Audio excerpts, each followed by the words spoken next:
right, welcome. Let's go ahead and take a quick look at Google Calendar, which can serve as a digital planner. And especially now that you're in high school, you might find this useful. So to find any of my Google tools for the Marysville School District, I just head on over to any Google blank page. I just can do that by choosing a new tab. And then those 9 dots appear.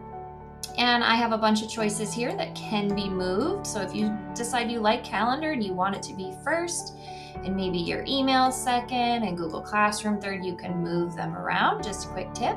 But go ahead and choose Google Calendar if you're interested in adding some sort of event. The nice thing is, if I do this on my Chromebook and maybe I use a different computer at home, anytime you're signed in to your Google account and you go to your calendar, you will see those. So, how do I add an event or a task or a reminder? Well, it's as easy as finding the date and clicking somewhere near the time you would like to add a reminder.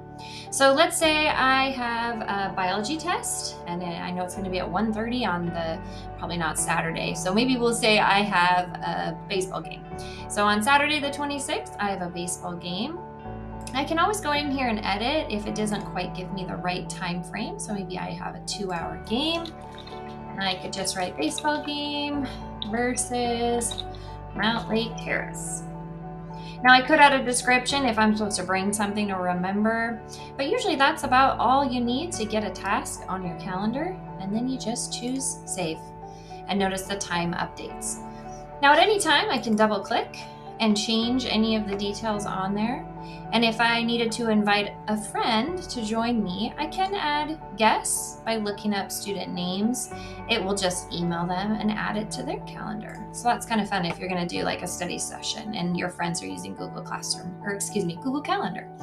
All right, so if I want to move ahead to another spot in the week, I can use the arrows. I can also choose a different view. So we were in 4-day view. I could just see 1 day, a week, or a month.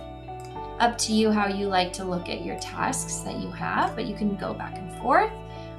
And if I don't just want to click and add an event, I do have some other options that you as a student might need. One is like a task. So maybe I just have something I want completed by a certain time or a certain day. So maybe I need to make flashcards for Spanish. And I want to make sure to have them done in the morning on Sunday so I can study. Of course, I can add a description or even put a link in here to where the information comes from. And then I can hit save. And notice now I have a little check mark next to it indicating it's a task. Now, if you just want to kind of block out some time for yourself, maybe to go for a run or spend time with your family, go to the fair, whatever it is, something that you want to make sure you don't schedule any time over, you can just choose focus time and then go ahead and erase it. And maybe you're just going to type time to listen to music. It's always good to take some time to yourself, but focus time can be nice. Or maybe it's time to study. You choose. And then we can choose save. And notice that has a pair of headphones, and that just tells you it's not a meeting. It's not a meeting with your counselor. It's not an after-school study session. It's just time you want for yourself to remember to do something.